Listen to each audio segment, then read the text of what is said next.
What's up, you guys? Welcome to Fightful. I am Ross Sapp. It is October 27th, 2025. I am watching the Blue Jays trying to steal. Oh my God. As I as I turn this on, I can't believe it. Vladimir Guerrero went first to home. It was one of the closest plays. Oh my God. I've just got to see it. Oh, God, it was so close. Jesus Christ. But we're here to talk WWE Monday Night Raw. Let me tell you, it's a good thing they're playing because if you watched my Common Bingles W show on Sunday, you know that I was at an atrocious Bengals game. But we're here to talk WWE Raw. Saturday night's main event really creeped up on us, man. Like, they really just kind of came out of nowhere with it. We have Dominic added an IC title match with Penta, as well as Rusev. We have the Jey Uso CM Punk match as well. We have a tag title match set next week. Just a lot going on right now.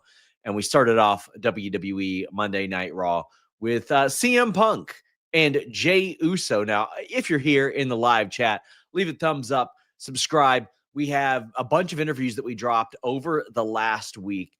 Sean Merriman of NFL fame, we dropped an interview with him. I dropped one that's been in the can. I didn't realize we hadn't dropped it with like Ben Bishop and AJ Francis. We had Natty Neidhart. Last week, there was a great one with Guy Evans, who wrote the Nitro book, and he explained like creating new source material as it relates to WCW. It is a fascinating conversation. And we talked about his Hulk Hogan Kickstarter, which got funded almost immediately. For those of you that don't know, Guy Evans, who wrote the incredible Nitro book, did a Kickstarter for this Hulk Hogan trilogy that he's doing. 3 books, because the Hulk Hogan thing is pretty vast. It met its goal. You can still back that project. It's going to be backed with over 100 interviews. And the natural thing that people are saying is like, well, Hulk Hogan lied a lot. Like, how can you parse that? That's something that Guy Evans and I get into in this interview. But we're here to talk WWE Raw. Get in your super chats. Get in your humper chats. I am flying solo tonight. No moderator, no producer, so to speak. So make sure you guys get those in good and early, because if I miss it, I will make up for it on Wednesday when Alex, Queen of the Ring, joins me on the hump. But WWE Raw, we had CM Punk and Jey Uso kicking things off. It was I saw people talking about this promo ahead of time, and they're like, oh, he's really going to dress down Jey Uso. He's really going to go at him. He's really going to let him have it. And I expected that was going to happen as well. And I got to say, I was a little bit disappointed. I was a little bit let down by this. He gave Jey Uso a little too much respect, I think. I don't know that that's the approach that I wanted to go. I wanted to see CM Punk really let him have it. Like, the thing with CM Punk is he's always kind of reflected the, should I say, internet quote unquote audience. And Jey Uso is plenty popular. Like, listen, man, you go to that arena, you're yeeting, you're getting those reactions, all that stuff. Like, it was, but there is sort of that audience that still, should I say, reviles Jey Uso compared to some of the other talent on there. And I just felt this was like such a strain from where CM Punk usually goes on things like this. And now that maybe that is because his character respects Jey Uso, but he said he wanted main event Jey Uso. He didn't want Roman Light. He didn't want Big Jim's brother. He wanted main event Jey Uso. And he also did the thing. I mean, the first 13 minutes of this damn show were just entrances and running back the entrances which was woof. Sorry, as I'm looking around for something. Woof to that. I don't need all that, but I think that added a little bit to this because Jey Uso got pushed a little bit by doing that. But maybe if you're Jey Uso, the character, you also see how obnoxious such a thing is to do that every week, every single week. Backstage, Jimmy Uso approaches Jey, and he's like, "Oh, it's just you now? It's just you?" And goes off a little bit. He and Jey make up for it. Now, the natural point of inquisition here is who wins this weekend. I got to go with DNC Digital, who gets in this super chat. I'd love to see Jey turn heel, blatantly cheating like Daniel Bryan in 2018. But damn, people love him. The visual of everyone yeeting is still cool. Yeah, that's where we are in it. It's such a popular thing still. It is over big time, regardless of, what I think about it. Regardless of what males age 40 to 60 think of it. It is a hugely popular chant, character, performer, all that stuff. Just massively over. So I don't think that you can waste that. I don't think that you can go into that and go, oh man, well, okay, Jey Uso is massively over as a babyface. He's still white hot, but we can't do that. We can't keep on with that, man. We got to turn him heel because the internet crowd doesn't like him. Now, would that be more creatively satisfying? Yes, I do think that it would. I just don't think that WWE, in their money-making era that they are in right now, where they value that above everything else, are going to be willing to turn Jey Uso heel. I think that would be the best course of action from a creative standpoint, but from a money-making standpoint, bros, they are still yeeting their balls off, bro. They are still yeeting it up. DNC Digital says the how far would you go feels like a Jey win. Jey kept it short and sweet, too. I actually thought that Jey had the better end of the promo there. Am I alone in that? Am I the only one that thought that Jey Uso ended up having a much better promo than CM Punk? I think considering the expectations, because Jey Uso's was very short and CM Punk didn't really go in like you would expect him to go in. So I thought Jey ended up doing well. Still, I think the end game should be Braun Breaker winning this title somehow. To me, Braun Breaker shouldn't be chasing. Braun Breaker should be the chased. You know what I mean? Braun Breaker should be the guy that people have to topple to win that championship. I don't need the big Braun Breaker oh my gosh, he's finally done it. No, I want to see Braun Breaker as a big badass champion. And right now, I think that a realistic path is probably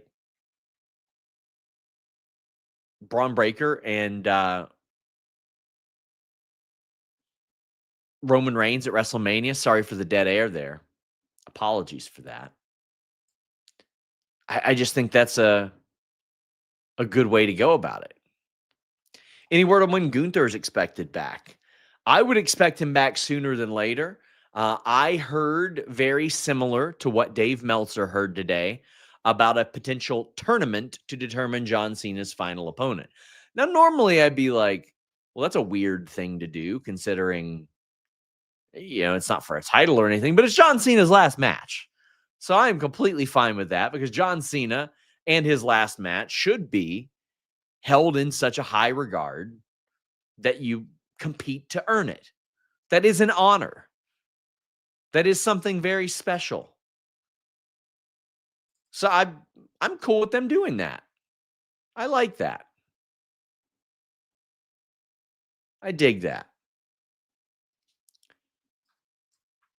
We saw an Asuka video.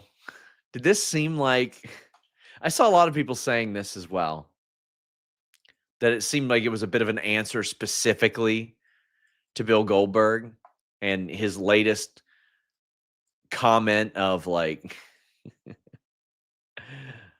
they gave it to some girl. They gave it to Bill. They gave you yours. They gave you your winning streak.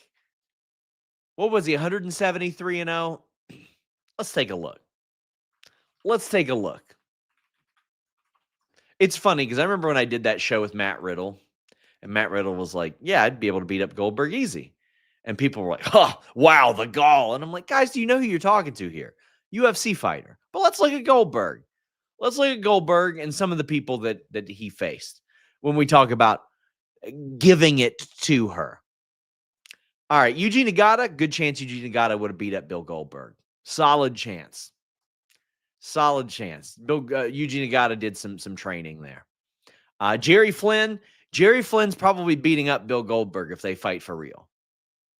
I hate to tell people who don't know that Jerry Flynn is about that life, but Jerry Flynn was absolutely about that life. Scott Norton probably could have strangled him with his bare hands, so there's that as well. Let's keep this going. I don't know about Glacier. There were a few people there Goldberg probably ain't beaten. Because let me tell you, Goldberg ain't going 173-0 in a shoot fight. Gave it to her. It ain't real. Somebody says, I don't like him, but Matt Riddle would absolutely two-piece Goldberg, and it's not close. Yeah, he would. Spidey Boy Eli says, convinced Saturday ends with a Vision beatdown. Roman returns for a save. Heels stand tall. Braun holding the title. Knight joins the Usos. Roman and Punk for War Games. No Brock until Survivor Series. Oh! With no championship? Oh my God, could you imagine if they did that? I mean, I'll be completely honest with you. Had they not already set up CM Punk as a top contender, I really, really think like that if you want to make your WWE programming extremely interesting for like the next month and a half, a 16-man tournament would have been really, really fun to watch. And it would have mattered a lot. You could have developed feuds from that. It's taking a very terrible situation like Seth Rollins in his injury and turning it into something just way better. Way better than what the hands that you were dealt, right? I think that would have been great. They didn't do that. They didn't. But as far as this, okay, so Roman returns for a save. It's about that time of the year. Although I will say this, Roman Reigns has already worked 6 matches this year. He worked 6 last year, 7 last year. Something that I noticed and I brought up on the Fightful Select Q&A, please subscribe. Roman, his matches since 2015 have decreased every year, except for 2020. But like, you can't count that. That was, outlier of a year, and his matches would have, the trend would have continued. So if he wrestles 6-7 matches per year, you're getting to that period where you're going to have him put over the next generation of guys. That's why I think Braun Breaker is the one to beat him. Heard anything on when and if AJ Lee will be back? No, I have not yet. I did see that she said that wasn't her Facebook because she doesn't have Facebook. You boys at FightfulSelect.com put that in the debunkathon as well. But I would imagine that they'll want her back for, I don't want to say for Survivor Series, but it would make sense to bring her back pretty soon. Like as they wrap up the Maxine thing, as Maxine approached Adam Pearce tonight and wants her rematch, I would imagine that once Becky beats her, then we'll see AJ Lee back, or maybe Natty. Tim says, could you see Jimmy costing Jey the title on Saturday? Yeah, because they also seem very dead set on continuing the bloodline stuff. And like, you know, our frustration be damned. They seem dead set on continuing bloodline like forever, right? Like they don't seem like they ever want to stop this. They seem like they want to keep doing it as long as they can possibly do it. So yeah, I could see that. I think there are a lot of options for this Saturday, but I think there's a lot of options this Saturday because like we didn't expect any of this to go down. We didn't like this wasn't even on the docket. This wasn't a possibility. Like a month ago because of the Seth Rollins situation. We didn't think that this was going to be a thing that came up. And here we are. Unfortunately. I mean, you know, good for the people involved and all that, but unfortunately, this is the situation. Well, I'll tell you a much better situation. Our friends at NordVPN. If you're a wrestling fan and you're looking to save money, NordVPN.com/Fightful is here to help. I completely cut the cord on cable because I've got NordVPN.com/Fightful. Over 2 years of NordVPN.com/Fightful costs less than 1 month of cable TV. Not only that, if you're a WWE fan, all you need is a Netflix subscription and NordVPN.com/Fightful. You get all their shows. It's not just that, though. You can get pay-per-views at the rate that they are paying overseas as opposed to the incredible rates that we pay here in the States, thanks to NordVPN.com/Fightful. You might say, Sean, how's that possible? With NordVPN, you change your virtual location with just one click and you appear virtually wherever you want to be. But it's not just that. They've got threat protection. They've got 24/7 customer support and a 30-day money-back guarantee in case you don't like it, but you're going to. Go check out all the features over at NordVPN.com/Fightful. We love NordVPN.com/Fightful. They've been good to us for a very long time. Hopefully we continue well into 2026. Love NordVPN. Use it every day that I'm watching wrestling TV. Raw, NXT. I use it for AEW Plus, for Triller. Guess I don't use it Thursdays. Friday for SmackDown. And then PLEs on Saturdays. And then I use it on Sundays to watch NFL games as well. Get in those super chats. Get in those humper chats. I'm not sure the post-show plan on Saturday. I might have the Collision Crew review Saturday night's main event, but I will be appearing on that in some capacity. We had Rusev and Penta going to a no contest. Oh boy. So, first off, they had the crowd fired up. Somebody said Sean Barry's TNA. No, TNA hasn't been on, and I don't need it to watch TNA. And I watch it on Mondays for Raw because I watch the international feed so I can see without commercials. Anyway, Rusev and Penta had the crowd cooking. And this seems like the time of night that they have a match that really gets people cooking, right? The crowd, like, they started to chant, "Ref, you suck," after a Penta driver. But, like, Rusev got his shoulder up. That was not close. It wasn't a 3 count, but a good match. However, the Grandes ruined the match. So there's no top contender. It's implied to us because Dominic had seen Judgment Day earlier on that, oh, well, Dominic did this so there could be no contender, right? Except we have seen this 4 million times in pro wrestling, especially in WWE. Well, I guess there's no contender. And then what happens? Adam Pearce says, "Oh, yes, there is, buddy. In fact, you have 2 contenders.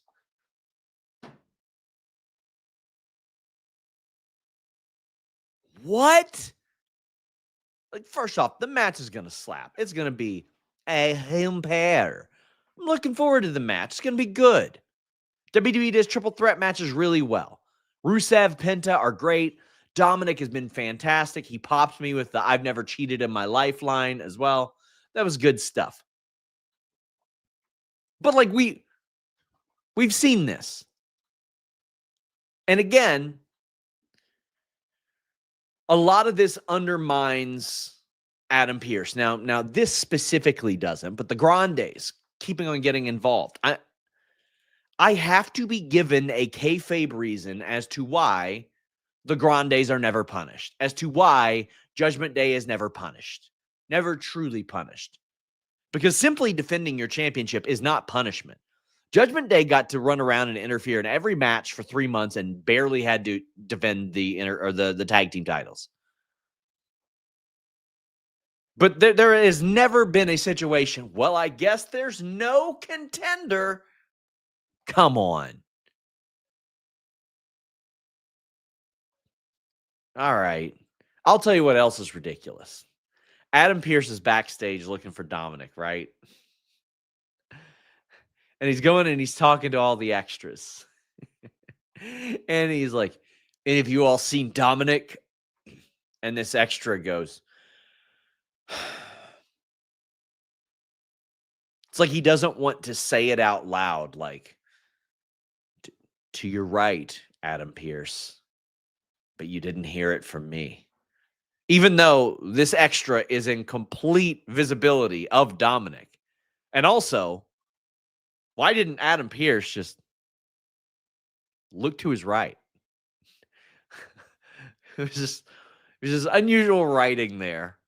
It was Dominic, however, is effortlessly funny. And I want to say this.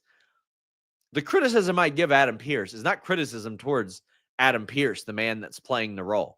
With what he is asked to do, he does it excellently. He's fantastic.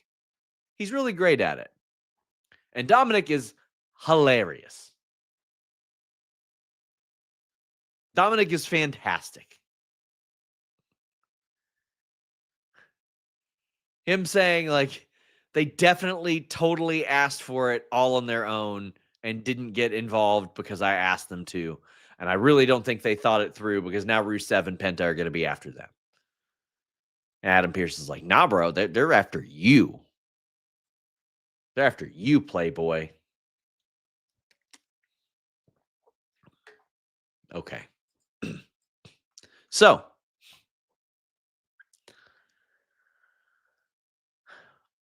let's also address this.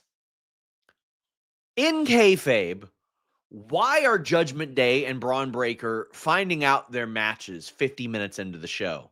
And why is Paul Heyman acting like he's doing Braun Breaker a favor? Now, Braun Breaker ended up winning, which is great, right? But Judgment Day are backstage, and they're like, Adam Pearce, we want our tag team title rematch. And Adam Pearce rightfully is like, well, no. First off, no. You barely defended those titles in 3 months. So, no. Earn it. And then, and this is after, we'll get there. But I do like that JD McDonough was not afraid to face Sheamus. JD McDonough is a dog Douglas, as we've been saying. He is a Douglas. And he's ready to fight this man. JD ends up getting help with Finn Balor. It's a good match. You know it is. You know that Sheamus does not care how much bigger he is than JD McDonough. He is going to beat the absolute dog shit out of him. And he did. Beat the plum tar out of him. And JD just gave it back to him. JD has been the glue in the ring. I would argue he and Penta have been kind of the glue on WWE Raw. I would send in some reinforcements on that, by the way.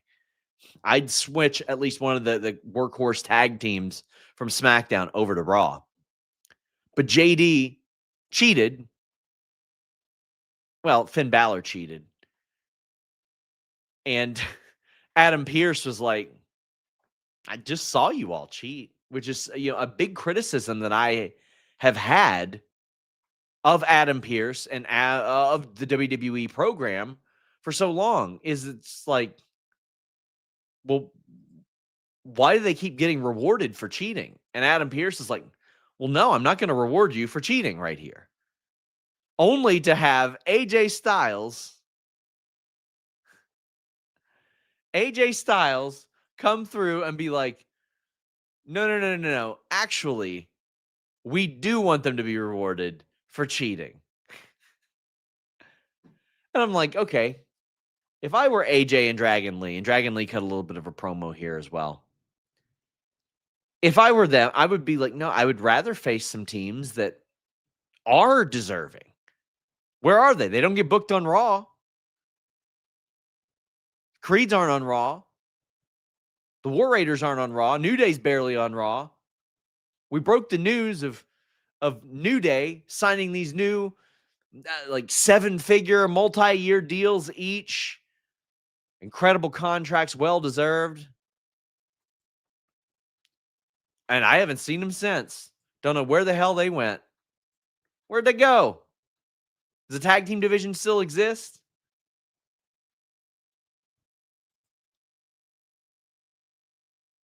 Like, damn. Where? We can't. I don't know, man. I don't know. LWO. Yeah. But why aren't they on the show? Why aren't tag teams on this 2.5-hour show? I've watched Penta wrestle like the entire roster at this stage. I can't see the tag team division. What are we doing here? Hank and Tank are main roster ready, and they look different than everybody else. I would put Hank and Tank on SmackDown, and then I would again send maybe one or two of the workhorse teams over to Raw. I'm going to look at this roster real quick.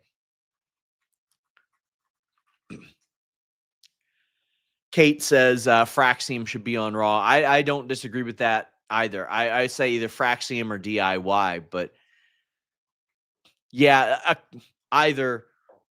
It shouldn't be Street Profits, not them. It should be DIY, Fraxium. I wouldn't do Los Garza or Legado del Fantasma because they just wouldn't do anything with them. Or the Motor City Machine Guns. So Machine Guns, Fraxium, or DIY over to SmackDown. And I would send Hank and Tank or from SmackDown to Raw, and I'd send Hank and Tank to SmackDown. And I'd send the War Raiders over to SmackDown as well. And probably send another one of those teams, maybe Pretty Deadly or somebody like that over. I think you need 2 fresh teams on each. Or how about this? You just send Phoenix over to Raw and you stop this charade and he teams with Penta. That solves it all. Send Phoenix over, send the Machine Guns or DIY over. There you go. Tag division, non-existent. But, for the criticism I have, I do like that it is at least AJ Styles who said, no, give them a title shot. It doesn't really make sense. It really doesn't make a ton of sense to me that he wants to give them a title shot. But it does at least absolve Adam Pearce of some of that. Send American Made to SmackDown. I mean, listen, I'd like to see them doing anything. Face the Americanos, maybe. Meet Normus says, my fantasy team, Meat Sauce Mafia, has won 3 in a row, thanks to in part to Joe Flacco. Let's crank. Football distracted me tonight. How was Raw? It's all right. You didn't miss anything. The main event. You missed the main event. That was fun. Somebody in the FightfulSelect.com Discord, which you can get access to by subscribing to FightfulSelect.com. Asked how my fantasy teams are doing. I broke my 3-team rule and I did 4. I will be 5-3 in 3 of them and 6-4 in another one. Khalil Shakir has done very good for me. And I always pick Zay Flowers. I had Brock Purdy in 2 or 3, and I wisely picked up Jackson Dart as depth there. But FightfulSelect.com, just today we had news that Santos Escobar was backstage.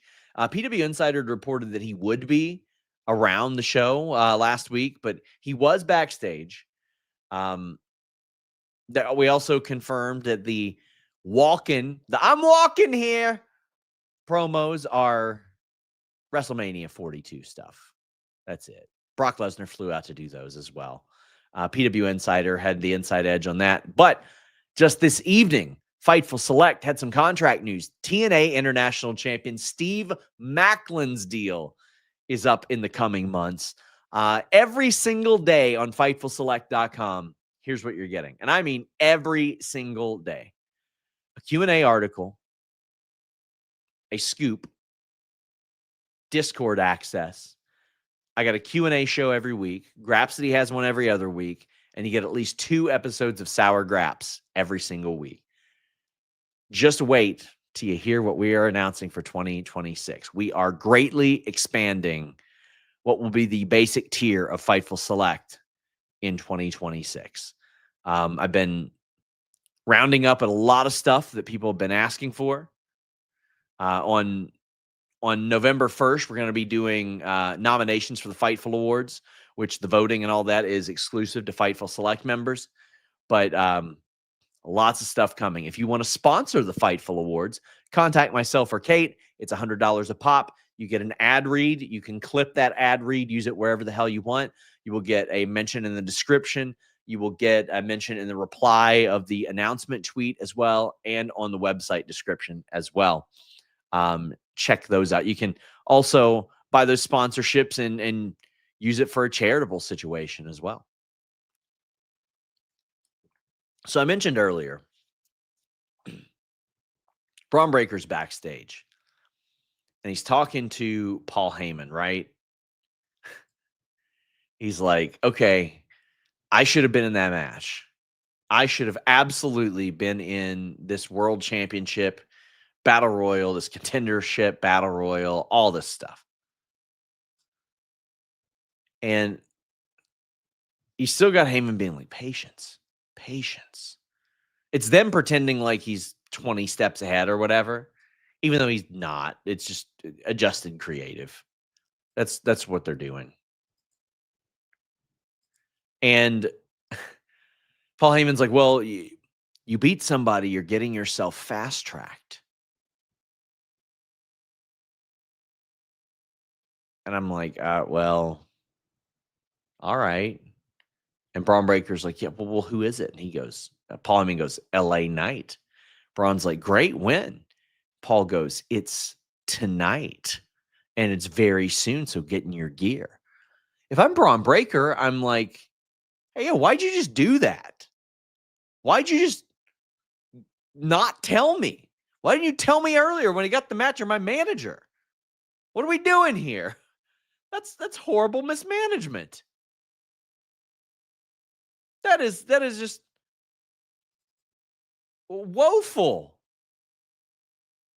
That is promotional malpractice. 50 minutes into Raw, and your manager is saying, well, you got a match pretty soon. All right, bro.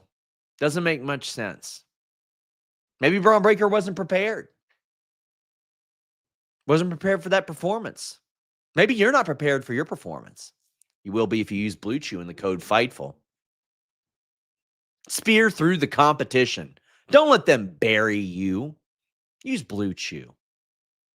The same ingredients you've always loved, but it ships straight to your door. You might say, well, how on earth does something like that happen, Sean? Well, you go online, you speak with one of their online physicians, and if approved, Blue Chew ships straight to your door. No awkward in-person doctor's visit and conversation. No awkward wait at the pharmacy.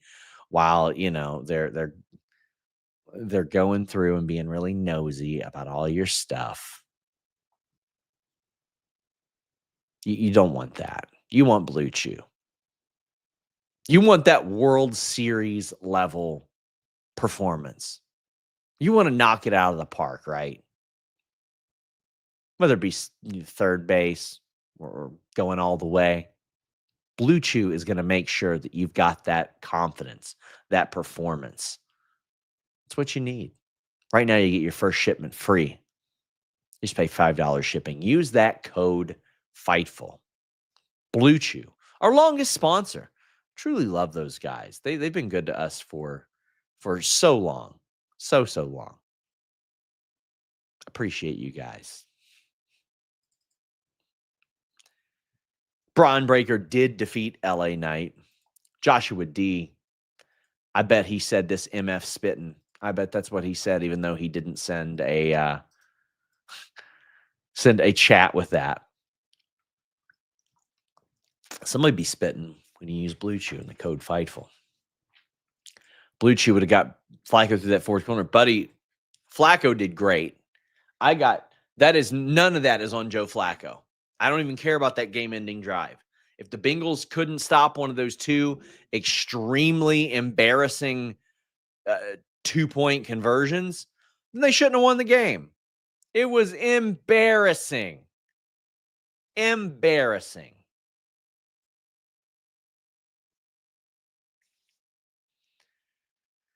So Braun Breaker won this match. My one criticism is that, and I wish somebody would just tell Braun Breaker, hey, don't swing over top of the person ducking you.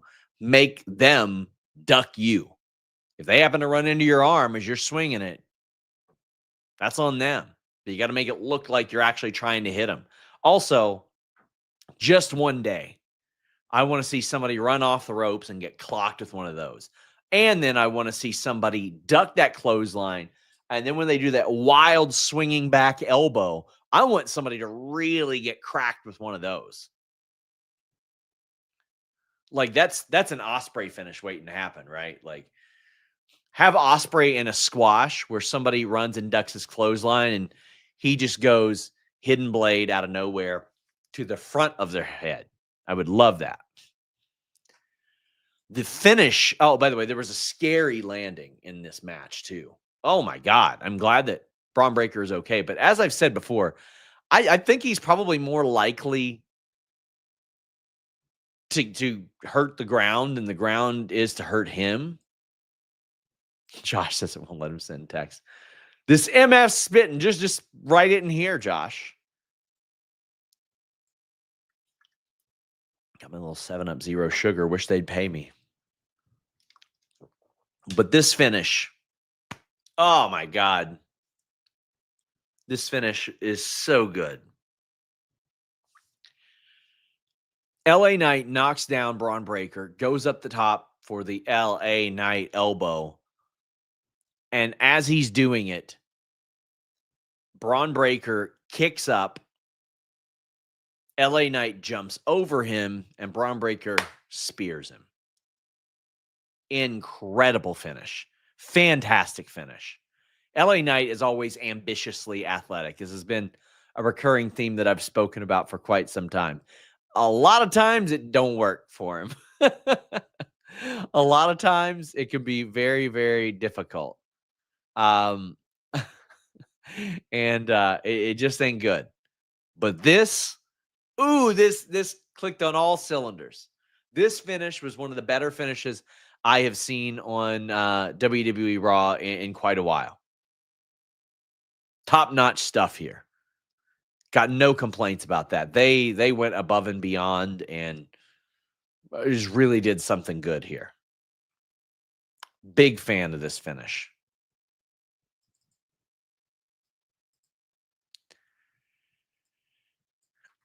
Roxanne Perez beat Nikki Bella. Is an okay match. Now, Nikki, still sort of getting her reps back in the ring. Still sort of figuring out, what it is that she's doing. And apparently she and Stephanie Vaquer are best buddies now, but she's getting in her reps, right? Like she had those 3 matches in July. She had one in August, one in September, one in October. But you're putting her in there with Becky Lynch, Asuka, Roxanne, Perez. I think that's the good thing to do. As you get her used to this, and man, if you all don't remember, back in like 2016, 2017, she was getting really sturdy in the ring. She was doing the damn thing, because they had like 6 or 7 women in that entire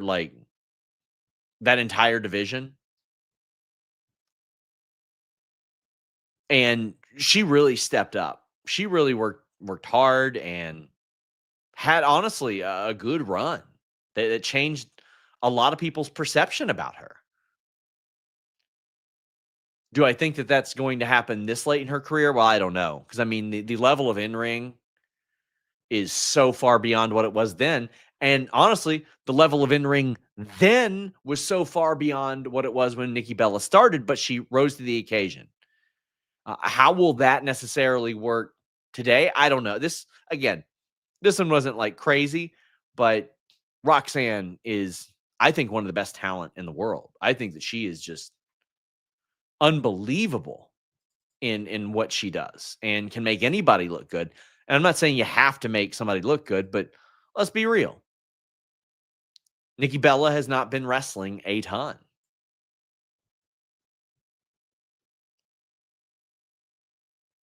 Joshua D, you sent another super chat. Listen, I did not let you type in there. Just put in the chat what you want me to say. I do appreciate you. Listen, the super chats are slim in the fall months, man. Like, the subscriptions go down in the summer and fall and all that stuff. So we do appreciate your support. It means the world. Roxanne wins with the Pop Rocks, as she should. This, you know what? I also respect that Nikki Bella is just like putting people over. She beat Chelsea Green, but like Chelsea don't need to beat her. Chelsea ain't got to stay over by doing that. But Stephanie made the save. And Raquel like squared off with her, like, oh, here I am. And to me, I'm like, whatever happened to like setting up the challenger? Now, Raquel would not need to do too much, in my opinion, to get a title shot. She beat, I think, her last 2 singles matches, she beat Bayley and Lyra. I'm okay with that. Hope they mention that. Like, they should really say that. Like, Raquel's in line. She beat 2 of the top wrestlers on Raw. But then you had Nikki pop up in the middle. And I think that whoever wrote this segment thought that when Nikki popped up and in between those two, like it would get some big reaction. Nobody made any noise. So we're probably getting a tag team match here, and then probably a Raquel Stephanie match out of this. They did do Raquel and Stephanie at the Super Show in Japan at the live event. So I think that's probably the direction that's headed. So also, I forgot to mention and wanted to mention, I saw somebody say, oh, LA Knight was buried. And I'm like, listen, man, losing to Braun Breaker does not bury you. What are we doing here? That is not buried. Well, let's just eliminate that here. However, I'm not going to, and I saw somebody say, oh, so what we're saying is that was a good thing that he lost. And I'm like, where in the hell did I ever say that? Like, why would you just make that up? Why would you just claim that? What on earth? But LA Knight has got to win some matches.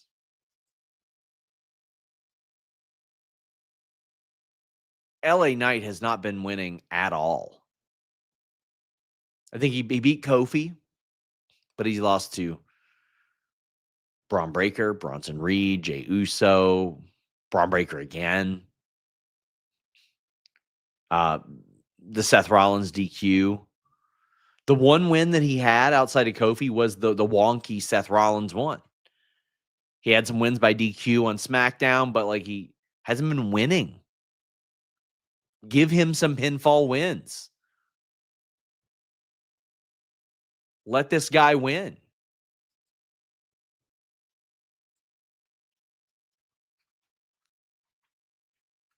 Man. But he's going to stay over. He will absolutely stay over because he's that good.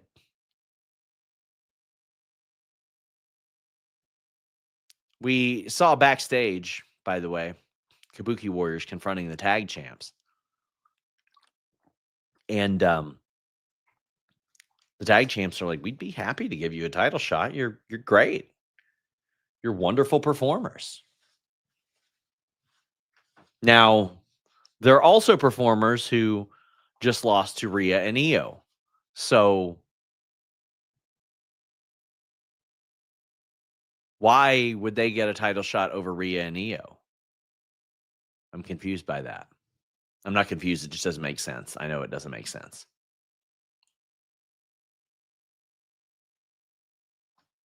Damn. Blue Jays player thrown out at third. By a mile, too. Frustrating.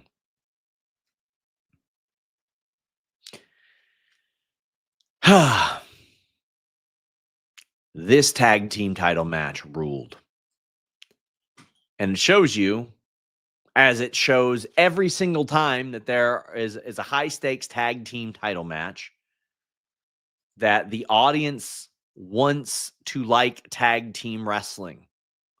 The audience is all about tag team wrestling. And this match was a certified humper.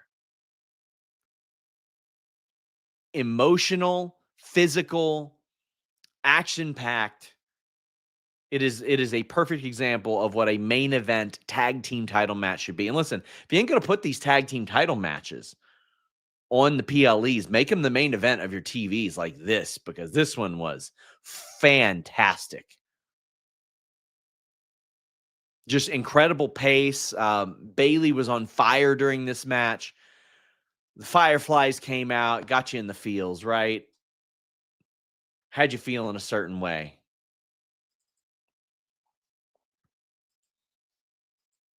Had me feeling a certain way. Always does.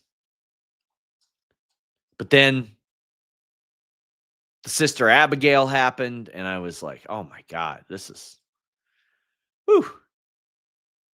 As if I couldn't get more in the feels. And then I love that they did the double natural selection and got the win. Now, this makes sense from a lot of perspectives. Match kicked ass. Alexa and Charlotte work as a tag team. I don't know about the segments, but the match is very good. Bayley and Lyra can continue doing their thing. They had a backstage where Bayley got Lyra a matching tag team jacket, which was kind of funny. And then Bayley doubted herself, and Lyra's like, no, what if we win? What if we win? And they got all jazzed up, and then they lost. And then what happened? The Kabuki Warriors came out and attacked. Now, listen, I get it. Rhea hurt her nose, all that stuff. But I'm like, they just lost to Io and Rhea. Why on earth would they be in line for a tag title shot? It doesn't make any sense. And to me, I would have just rather Alexa and Charlotte stood tall than setting up this match that just doesn't make sense that they just set up. Because Kabuki Warriors are fresh off of, here's their history. Lost to Rhea and Io, They split with Judgment Day. They lost a tag team title opportunity at Evolution. At Backlash, they competed for the tag team titles, and they defended them and lost them. So out of their last 5 or 6 tag team matches, they've won one of them. One of them. Well, come on now. Josh says, the Sim has spit. And Sean, did you see the EO match from Korakuen over the weekend? Not yet. I'm going to. I'm very excited to see it. How was it? I mean, I love Maya Iwatani. She is just unbelievable. I fully expect it to be one of the best matches of the year. But I did not get to see it as of yet. Had the Bengals situation, unfortunately, but very, very pumped for that one. And also, I wanted to see Yuzuki and Sakurai and the world title match as well on that show. Guys, I want to thank you all so much for joining me. Tim says best match of the night was the main event. It was a banger of a match. Oh, Tim, it certainly was.